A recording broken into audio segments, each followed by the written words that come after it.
Welcome to Popternative, where we dive into topical discussions from the worlds of pop culture, social media, and sports. Here is your host, Peter Remoliotis, aka PD Beats. PD Beats here from Popternative, speaking to Geno Walker about Night's End, which recently premiered on Shudder. Welcome to the show. Thank you so much for being here. Thanks for having me, Petey. Oh man, this movie, I'm a huge horror movie fan. So, seeing the trailer for this, it's kind of like, I'm in. You know what I mean? This is really exciting. This was a lot of just you trying to be a big YouTube star and everything just like being crazy. Like, what was that like preparing for it, knowing that a lot of scenes were just you, man? It was, I don't think I didn't fully understand what I was getting myself into until we got on set. And then I realized like, oh no, the whole thing, like, it's me. It's like, normally when you're on set, you're shooting something, obviously there are lots of people involved, other actors and so forth and so on.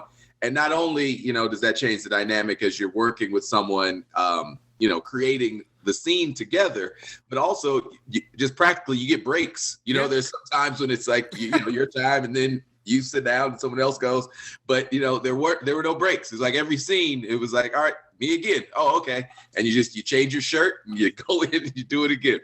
The pacing for this is pretty crazy in regards to some moments of this film are like a very slow burn. Like you're kind of looking at what you're doing on YouTube, and like you're having Zoom chats, and then it's like, oh, and then something happens, and then I don't want to go into spoilers. I mean, it's out, but then some moments of it is like it's 0 to 100. Like it's just kind of like you blink and it's like, oh my god.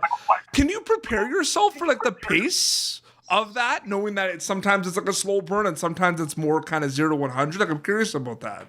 Well, that really was all in the hands of our wonderful director, Jennifer Reeder. She had a very clear vision of what she wanted to be. She wanted the suspense to build throughout. She did an incredible job. Yeah. And also our DP, shout out to Chris Reino. He was just amazing and just made everything look beautiful, and the lighting and everything was fantastic. It's so crazy. And, it's exciting. It's an exciting time for horror films right now. We're not going to beat around the bush. Like, it really is an exciting time. And I honestly feel like, this movie comes out, you're in a time where we're in the golden age of horror. What's that like for you, being part of the genre at its like peak excitement right now? It's pretty crazy. It's always just incredible to be a part of something, to make something, to be a part of something, to be connected with, things that people enjoy, to be able to give people, I think what it really is people are just, we're at a time, excuse me, where folks are just looking to escape. Yeah. And, reality, we just need to, from time to time, just take a break from that. And I think that's why people are really gravitating towards these films. Do you think it's weird? Because you could rope it in with like geek culture and comic book culture. Like I'm a 90s kid, Geno. So like when I grew up, like horror films and like geek culture, comic culture, it wasn't like mainstream. You know what I mean? Like I'd be made fun of for like watching horror movies and stuff. You know what I mean? I don't know. As a fellow 90s kid, I know we had our, we had our Freddys, we had our Jasons. We had the horror. That was definitely part of it. It's weird though. It's weird because like some of the horror movies that come on, like the biggest movies out there right now. Like it's crazy. Sure. You know what I mean? I think the difference is back then horror happened at a very specific time. It was like around Halloween, you got horror movies. And now, especially with an outlet like Shudder, which is amazing, you've got all of it at your fingertips at all times. Like anytime you want, you have your pants scared off, you can. It's a click away. That was literally my next question. It's basically like this launches on Shudder, and Shudder is just, it's unbelievable. The amazing quality of movies that they're producing. Like, I love it. It's one of those things where it's like you follow Shudder on social media and you get the email blast and it's like you just knock them all down, right? Like you watch them all basically. And it's great. They're doing such a great job. Not just ours is a Shudder original, which is a fantastic thing, but also just digging the archives, like old movies that you haven't seen probably in a while and that they have a home now is great.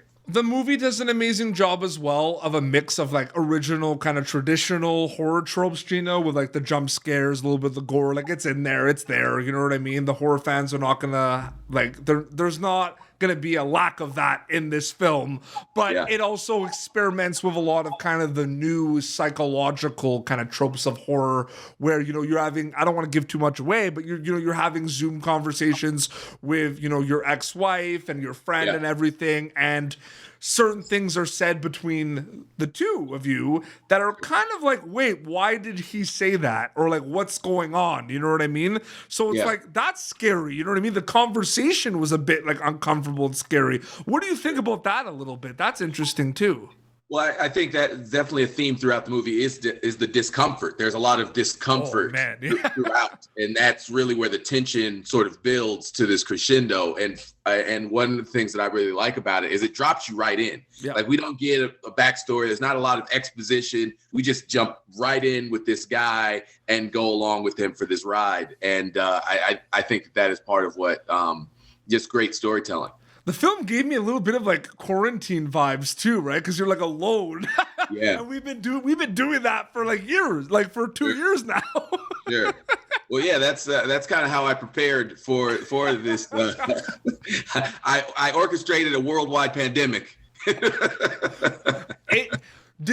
I'm curious, like the YouTube influencer component of the movie, which is pretty important. Like it's right there and everything. Was that like? Did you know about that? Like when you like read the script for that? Like, that was absolutely okay. That was right away. Actually, I remember even my audition was you do certain scenes from the movie, and one of them was making one of these YouTube videos that Ken Barber makes, and it was in right from the start. I just found it funny too, where it's like, that video got like 28 views, and it's like, oh man, Ken, like, come on, we gotta step it up, man. Let's go. It's so cool to see that. Is it cool to? So basically, you weren't with any of the actors in this film, right? No, no. Yeah.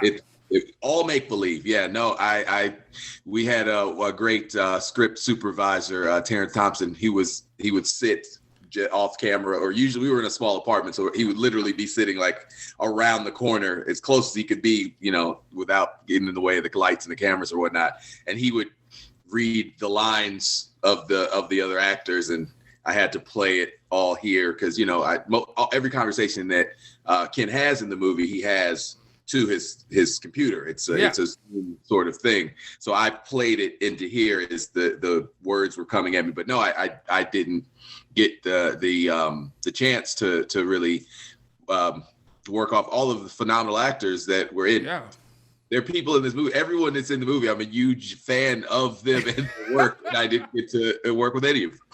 It's pretty crazy. It's interesting. Does it excite you a little bit that a film like this, when people do like horror movie marathons in October? Because like for me, October is literally like a horror movie a night. Like I'm not even kidding. Like I do it. Is it exciting to think that this one's going to be right in the conversation for that? Like in October? Like that's pretty cool to think about, right? Yeah, it really, I mean, it's all just incredible to me. The thought that like I can do something. It's why I love being an actor. I can create a piece of work that means something to other people and connects to people, and then gives me an opportunity to, have conversations with cool people like you, and just the world expands. And to me, that's just an amazing thing, that there will be people out in the world who will like see this movie and it'll mean something to them, whether it frightens them or whatever. They'll connect with Ken in some sort of way. They'll feel sympathy or empathy for him. That's just an amazing thing. In terms of takeaways for the film, I find it very interesting because obviously it's a horror movie and we don't waste time. It's a horror, like you kind of said. There's some self-reflection that your character does throughout the film, right? And we've been doing so much self-reflection during the pandemic. You know what I mean?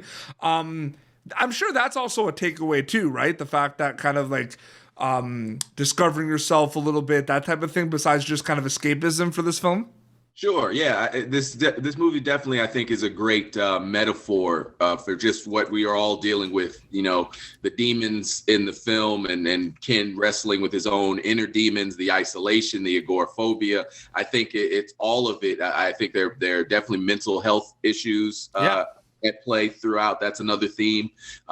So there's a lot. I think it's meat on the bone. There's a lot to grab onto. Absolutely. Geno, it was a blast chatting with you about Night's End. Thank you so much for your time, man. Oh, thank you, PD. It's been great. So they can watch it on Shudder right now, and right now. Isn't that crazy? Yeah, they can watch it right now.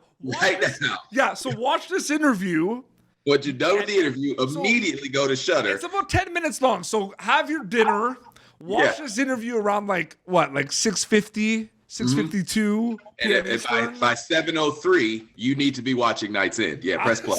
That's a plan, man. That's amazing. And where can people follow you on social media to keep up to date with everything? Is there an Instagram account? I'm No Geno, KNOWGENO. Get to know Geno. But you are Geno. So yeah, I am. So get to know me. Come on, guys.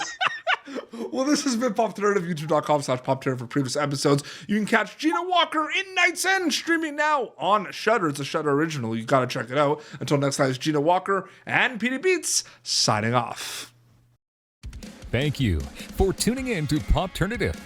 Make sure to check out our past episodes of Popternative on YouTube. Be sure to like Popternative on Facebook and follow us on Twitter. This has been an Autograph Communications production.